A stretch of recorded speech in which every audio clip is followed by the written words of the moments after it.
Our first question for tonight goes, Dear Ajahn, what is the correct response if someone complains to you about another person, especially in the monastery? Thank you.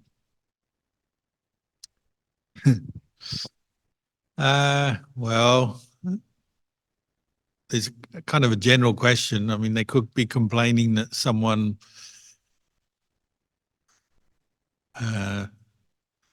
eats noisily.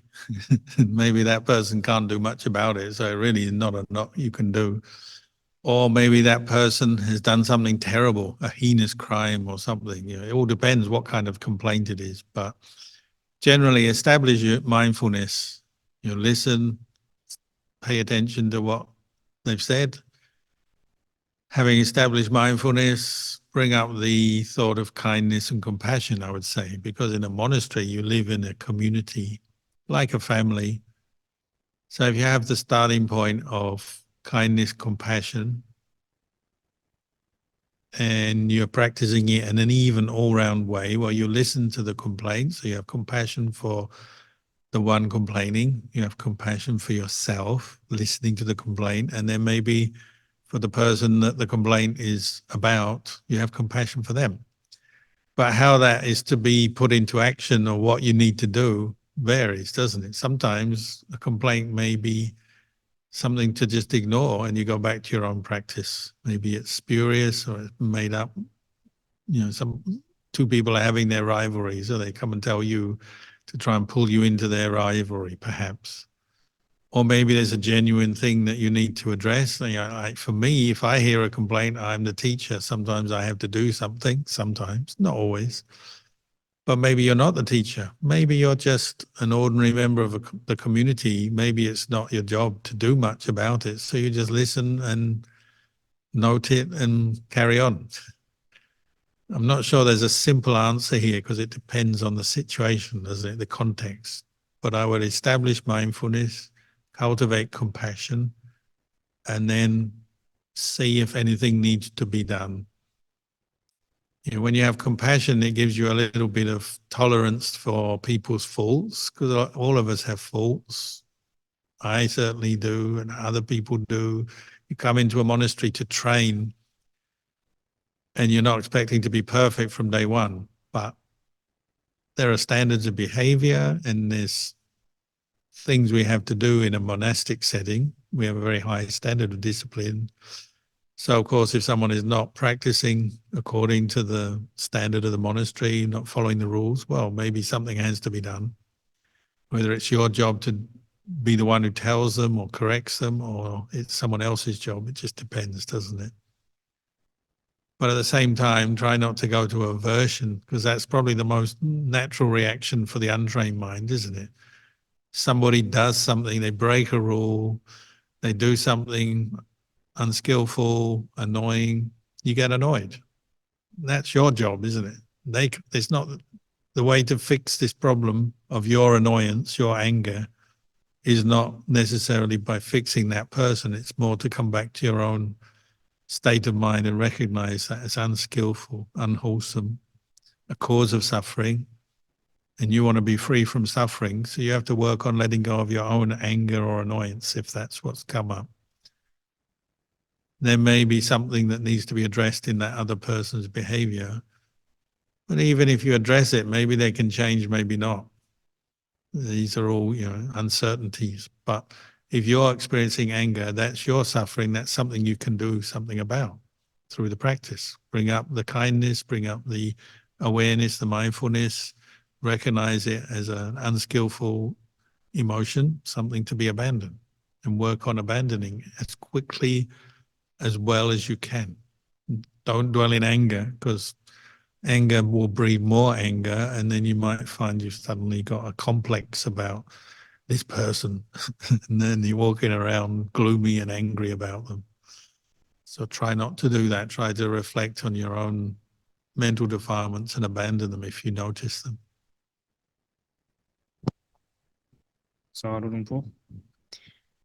Next question.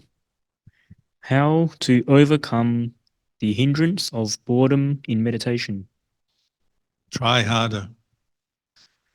From what I can see, a lot of boredom comes at you, so we lose interest, lose energy, and we kind of sit there not really trying very hard, letting our mind go all over the place. And then, of course, when we don't restrain the mind, we don't work with the mind, don't put effort forth, it wants things to do, then it'll be looking for some form of entertainment, something to interest it, something to do, something to talk about, something to read, something to look at. It'll go to the senses and look for the objects of the senses, for distraction, for things that are more entertaining. So be careful, try and learn how that happens, and see that if you're feeling bored, that's probably a sign your effort has dropped. You need to go back to the square one, back to basics. Go back to, if you're watching the breath, go back to the breath. Really be very, firm with yourself at that time. Also, just reflect, boredom is like any other state of mind. It begins, it ends. So you could use some wisdom teachings to help you. How long is this boredom or this feeling or state of mind going to last? Is it going to be all day? Or more likely, when you're meditating and you say, I feel bored, if it actually prompts you to give up your meditation, get up and do something else, watch your mind as you do that. How long are you feeling bored? Once you've got up, it disappears straight away, doesn't it? You give yourself something to do, something else to focus on, and the boredom disappears. So it's like a block that you're going to keep coming to, an obstacle you'll keep coming up against, because if you don't contemplate it and let go of it or don't understand it, you're going to keep coming up against that. So use patience, use effort, and just say, okay, I'm bored. How long is this going to last? But keep meditating. Set yourself some challenges, some tasks. Ask yourself questions about this boredom you're experiencing. Don't just give in to it, but make it an object for your meditation. Can you rise above it? Can you see it as impermanent, as not self? How can I do that? So set yourself that challenge and then learn from it. And then the next time, if you've learned to overcome boredom once, you sat there, you saw it off and it disappeared from your mind because it's temporary like everything else. Next time boredom comes along, you go, ha, I know you. As we say, the Buddha used to say, I know you, Mara. Well, Mara means obstacles such as boredom that might lead you out of the practice. I always say, I know you, Mara. Next time, as a boredom comes along, you say, no, I'm not giving in to you. You're making your mind go to a better place, more mindfulness, more effort, more insight, whatever quality is required, more patience. Develop those qualities till boredom shrinks away. That's your goal. That's your aim.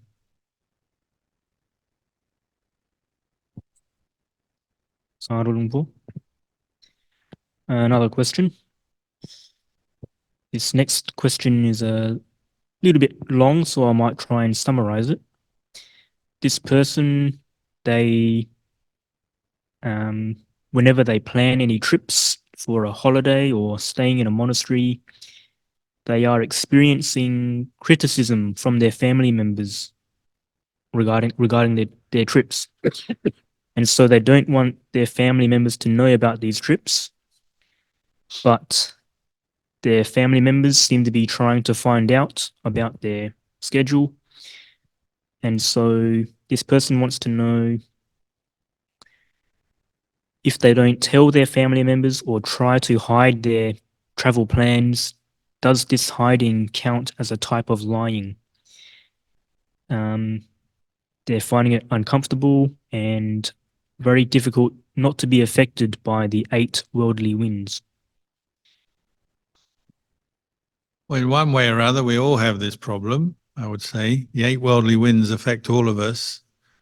And families, have a great bind, attachment. Sometimes if you're a younger member of the family, you're like the possession of the family. So then you start doing things independently without consulting, without telling anyone, then it stirs up this attachment, and you're frowned upon, looked down upon sometimes. Not always. Sometimes it comes from love and care as well. So you have to try and discern what the motivation is.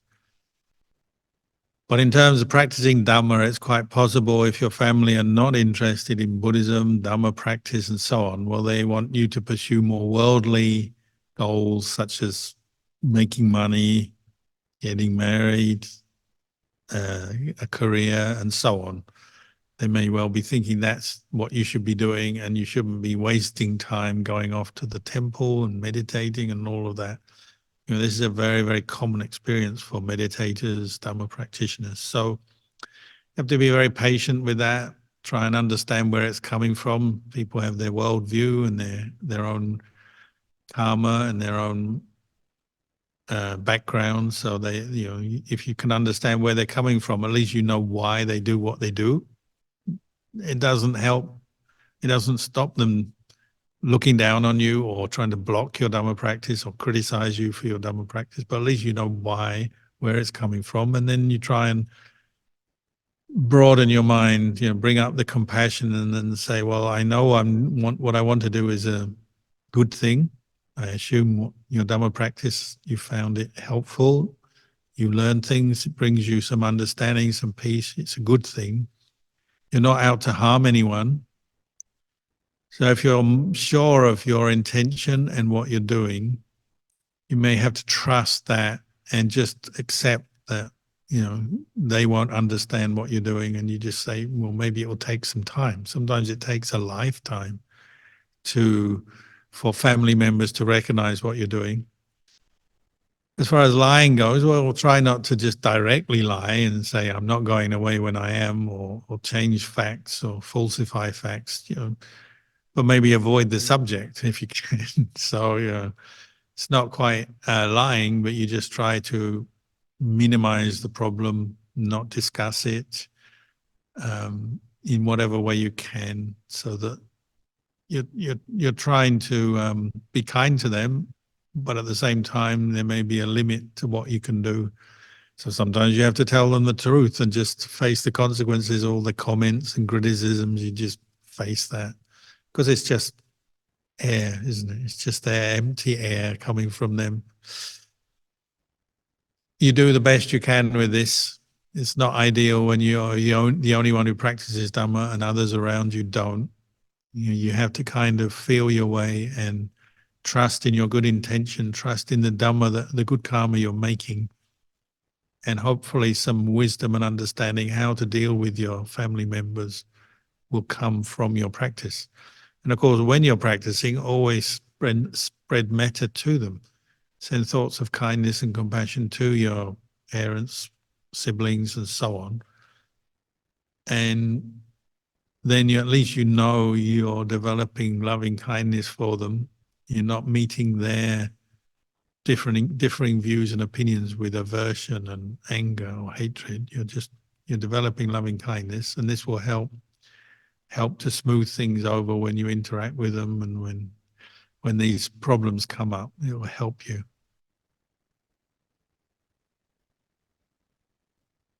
Sadhu Lumpur. Next question. Dear Ajahn, since I have heard the Buddha's teaching about life as suffering, I now see suffering everywhere, and this causes a more negative view on the world. How should we see the world? What is the correct view? Thank you. Yeah, I think this is a common experience, and partly it's a misunderstanding of the Buddha's teachings, because the Buddha didn't really say life is all suffering. And the whole point of the Buddha's teachings is that there's a way out of suffering, and that means there is a way to develop yourself as a human being in a good way, improve yourself, to learn things, to grow, develop paramis, good karma, develop this path to end suffering. And as you're doing that, there are many good things you can do for yourself, and then you can notice the good in other people around you as you're doing this. And as there is happiness of different kinds in the world, you may say, well, that happiness is limited, it's temporary, and that may be true, but life is not all suffering. Otherwise, it'd probably be just too hard. It'd be, like you say, it makes you feel very negative if you say life is suffering. There is suffering when we attach with the sense of self to this body and mind, what we call the five khandhas. That's what the Buddha defined as suffering. Attachment, clinging to the five khandhas as self. Earlier we were practicing mindfulness of breathing. So even just practicing mindfulness of breathing, letting go of some of this sense of self and attachment, already your mind will improve a little bit. Sometimes only a little bit, sometimes a lot. It can be quite profound in one meditation. Just depends. Already that's saying, oh, and life is not all suffering. There's a way out of it.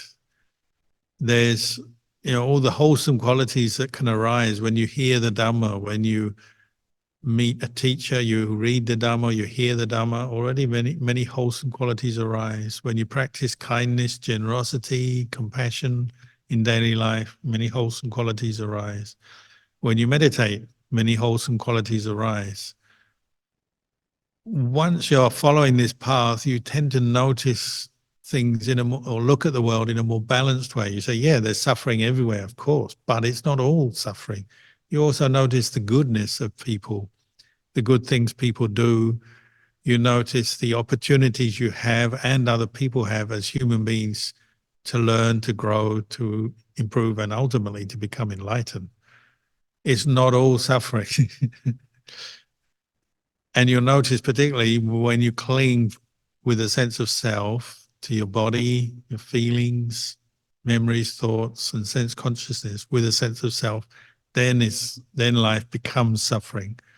But when you practice non-clinging, letting go, you develop mindfulness, discernment, wisdom, the suffering disappears. So try to see that, look at things in a more balanced way and see the good as well as the suffering in life. Sadhu Luang Por. Next question. Dear Luang Por, thank you for the Dhamma sharing.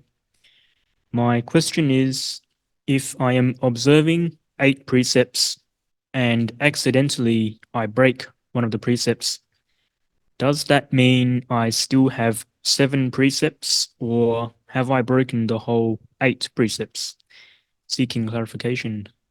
Well, it's as you say, you've broken a precept in that moment, at that time, but all your other precepts may be intact. So if you're keeping 8 precepts, if you do what? If you say something not quite true, you tell a lie, or you say something a bit divisive, you gossip a bit too much or something, you say something not appropriate, and you break the 4th precept.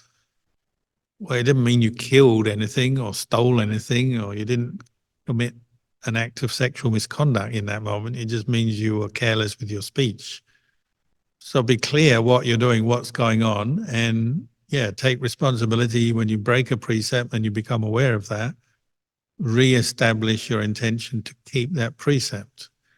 Make yourself fully aware, I said the wrong thing, whatever the precept is you've broken, I did that. It's caused this regret. Notice the regret that comes when you don't keep your precepts so well. Maybe notice the unwholesome states of mind that follow on, the agitation, partly the regret, but also the sense of shame, whatever. It may be very small or it may be bigger, depending what you've done. Notice that. Notice the suffering, the harm that comes when you don't keep the precept. That may help to motivate you to keep the precept more carefully next time. But just re-establish your commitment to keep the precepts, and you'll be back with 8 precepts. And maybe today you break one precept, tomorrow you break another precept. this happens because the whole point is you're training, and sometimes you have lapses in your mindfulness, you have doubt, you have misunderstandings, you do or say things that break the precepts. It happens. But the way to deal with that is to re-establish your intention to keep the precepts. Once you know that you've lost it, you broke the precept, re-establish, start again, and keep doing it until you can keep all 8 precepts well for a day and a night, and then redo it, and then redo it, and just keep going until it's normal for you. And it will change the way you think, the way you do things, because the whole point of precepts is it's a way of training, a way of disciplining yourself.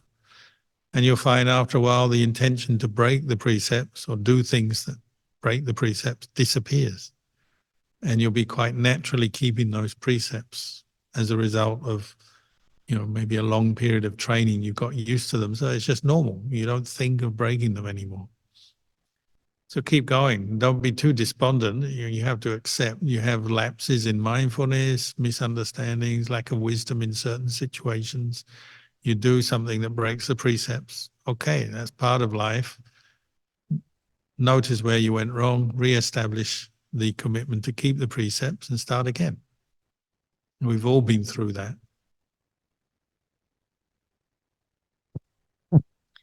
Sadhu Lumpur. Another question. With people we meet in the monastery, when I feel I have treated someone so well and supported them all through their stay, but on the other hand, I've had trouble with another lay person and asked them for advice and support. This person, however, did not show any compassion and just turned away from me. Is this kind of person worthy of being a friend? Sounds like you don't have much choice in the matter. If they turn away from you, then they probably don't want to be your friend, even if you want to be their friend. So we have to accept that, whether it's in a monastery or any other part of our life in the world. Some people we connect with, some we don't. Some people have sila, some don't. Some people have more Dhamma than others. So if somebody you find, they're not showing compassion or understanding to you, you just have to accept that. But I wouldn't fret about it. I wouldn't think about it too much. Life is like that. We meet lots of different people and they're on different levels of practice, and you can't expect everyone to be perfect, the perfect Dhamma practitioner. Some have many good qualities, and if you notice good qualities in others, it can inspire you, make you feel happy. If you notice faults and weaknesses in other people, well, learn from that and try not to, follow and do that yourself. But just accept it. The people around us, they'll be of different kinds, different characters, and appreciate the good. But don't expect anything from anyone. Really, if you want to be peaceful, sometimes we trick ourselves and we are helping people and we expect them to be grateful and appreciative, and some people are, but some people won't be. And then we get disappointed with ourselves or that person, but perhaps we actually didn't have the right mindset. Of course, it's nice when people appreciate us and are friendly back to us when we're friendly to them, but you can't expect anything, because other people are other people. You have to come back to yourself. Ask yourself, what am I doing? Am I friendly to others? Am I appreciative to others? Start with yourself and work outwards from there. And other people you can't control. You can't be sure what they'll do or say. It's just the way things are, isn't it? Sadhu Lumpur. Next question. Dear Ajahn, how to overcome regretful actions of the past? Every time when I meditate, these regretful thoughts arise with guilt and remorseful emotions. Yeah, there's a very common thing, I think, but try to separate between the memory and the of the past action and then the current negative state of mind you may be reacting with. So There may be feeling of aversion or guilt that's arising in the present moment, triggered by the memory. And partly it's, a sense of self-identification. I did that bad thing. I'm a bad person. And so when the memory comes up again, you see, I'm a bad person. We keep saying or thinking the same old way. It can become a kind of a habit, and we reinforce it. So sometimes we even suffer more and more regret and more unhappiness the more we remember past actions. So we're trying to establish mindfulness of what's going on. So paying attention, this memory keeps coming up. It's accompanied by an unpleasant feeling or emotion. So you recognize what's going on, acknowledge it, but then move on, let it go. It's in the past. You can't change the past, but you can learn from it and move on. And your feelings of regret and guilt are arising in the present. So you have to teach yourself, well, this is no longer something I have to suffer with. I just have to know what I did, what was good, what was wrong, or what was bad. Learn from that, and then now I move on and focus on the present moment. Don't make the same mistake again if you can avoid, learn your lesson. There's no point getting angry or guilty over and over again over something in the past that you can't change. So you have to be very patient. If there's strong emotions coming out, and be patient with that, but don't reinforce them and don't hold on to them. Let them go. Keep letting them go, and eventually they won't come up anymore. Sadhu Luang Por. Another question. Bante, when we are concentrating on the breath during meditation, should we be contemplating on the body in the body or anything else? Thank you. Well, generally speaking, I'd say if you're concentrating on the breath, just know the breath. Get to really know the breath. Get to be really content, happy with the breath. As I said earlier, when you're feeling calm, still, and the mind is firm, unwavering, it's not easily distracted, then maybe you can turn to contemplate the body in the body, and that may mean the breath itself. You can contemplate the breath, the three characteristics: impermanence, suffering, not self, or any other aspect of the body, the four elements, the 32 parts, and so on. When you contemplate, you'll notice you can do it for a while, and then your mindfulness disintegrates probably, and your mind starts getting distracted again. When that happens, go back to the breath. Use the breath to develop more firm concentration again. So you might find there's a bit of back and forth between developing insight and contemplating, and just calming and steadying the mind in samadhi. But how much and how this goes, it just depends on you and what's happening that day or at that time in your meditation.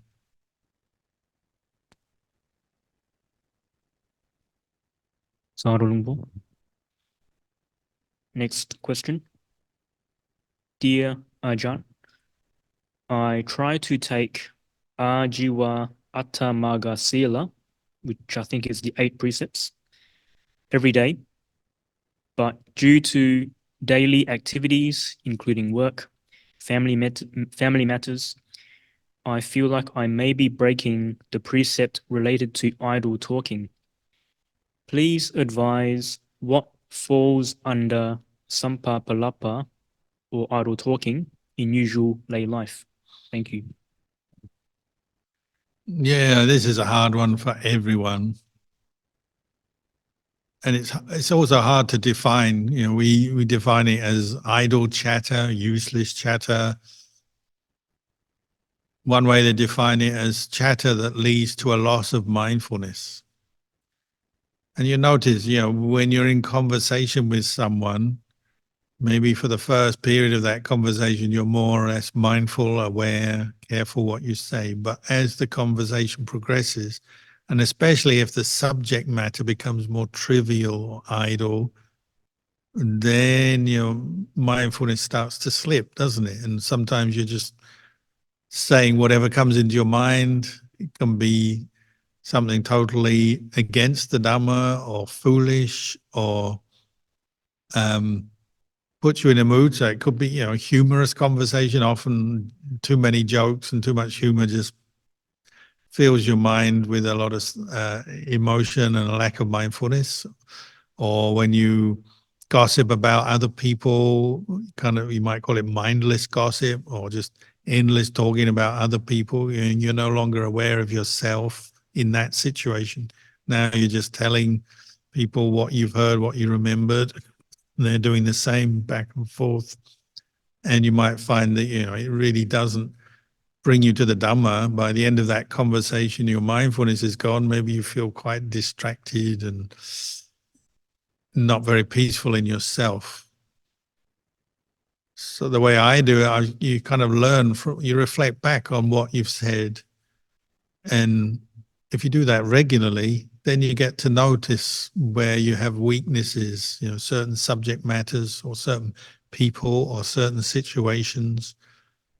You notice you're weaker, or you tend to indulge in idle chatter or useless chatter in those situations or with those people. So you have to be more careful. Your aim is to bring out mindfulness. We're aiming to be mindful of our precepts, including our speech, our actions, and then, of course, mindfulness through meditation, mindfulness in terms of wisdom teachings, and mindfulness in terms of a meditation object, more and more as we practice. So as you practice, it starts to expose sampapalapa, the sort of idle chatter, because you realize, I talk about a lot of stuff that's totally unrelated to Dhamma, not helpful at all, actually taking away from my awareness of the Dhamma, my awareness of the body, feelings, the mind, the practice of satipatthana. It's taken away from that. It's too distracting. So you change, don't you? You start to adapt. So you just keep practicing, and as mindfulness improves and you reflect on your speech regularly, you review it, you reflect on it, you'll start to cut out or drop away a lot of idle chatter, foolish speech. In the end, you have to know for yourself, because sometimes we look at other people and say, they're talking a lot of idle chatter or rubbish, but you can't be absolutely sure. You also have to know that each person has to know for themselves their level of mindfulness. And, they have this saying, the enlightened person, whatever they talk about becomes Dhamma. And even an enlightened person may have to talk about fairly worldly activities sometimes, like the state of the world, things that are happening around them, building, administration, the running of the world. There may be certain things they have to talk about, but it becomes Dhamma because they're somebody who's not attached. It becomes Dhamma. Whereas the unenlightened person, even if they start talking about the Dhamma, often they turn it into the world and it becomes rubbish. And then, views and opinions take over, idle chatter takes over. So that's a sort of a rough guide, isn't it? Is your speech promoting the Dhamma? Is it coming from a place of mindfulness, wisdom, kindness, compassion? Is it helpful to you or somebody else understanding the Dhamma or supporting the qualities of the Dhamma arising in that moment? Or is it taking you and other people away from the Dhamma? And that's why we call it idle chatter, just filling in the airwaves with sound.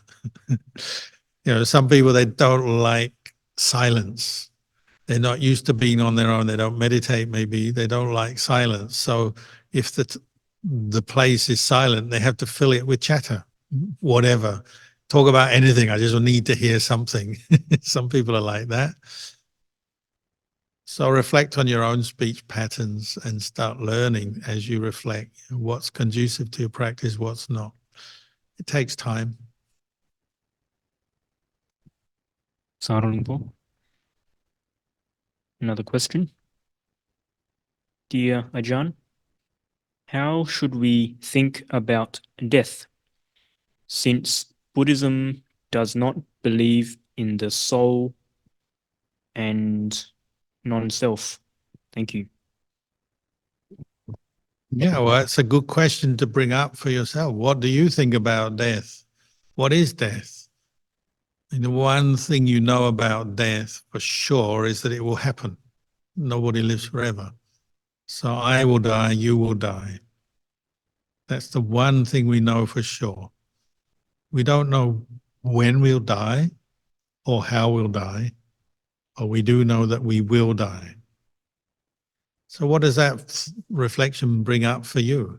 You can use it. All these kind of reflections on teachings from Buddhism are to help stimulate your own understanding, your own wisdom. So Ajahn Chah used to say, if you've got some state of mind that's just obsessive, you keep thinking and thinking about something and you can't let it go and it's bothering you and you're not peaceful, introduce the thought of death. Oh, if I was to die right now, how important is this thing that I'm obsessed with? It changes your perspective, doesn't it? When you introduce the concept of death into your thinking, it puts things in their place. Some things that seem very important are now trivial and unimportant. Some things that may seem unimportant now become important and relevant.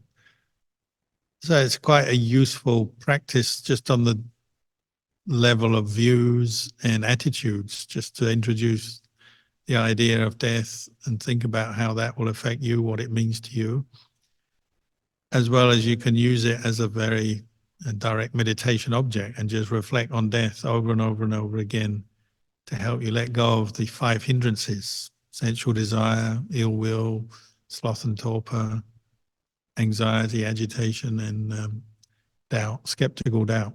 Death can cut through all of those quite well as a meditation object. So I would experiment with it, use it both in just your thinking, become more aware of the fact that everyone you know will die. How does that change your relationship to things? You will die, they will die. Introduce that thinking sometimes, and then maybe try it as a meditation object as well. See what it does to you. If it doesn't suit you, you become very depressed. Okay, you don't need to use it much. But I wouldn't completely avoid the subject, because we've all got to die. And so we should mentally prepare for that and learn about it.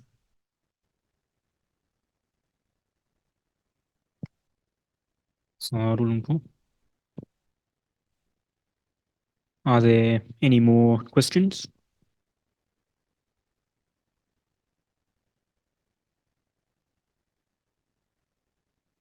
That's all the questions, Luang Por. Okay, very nice talking to you tonight. We'll leave it there. And I don't think there'll be a Zoom session next week because I'll be traveling.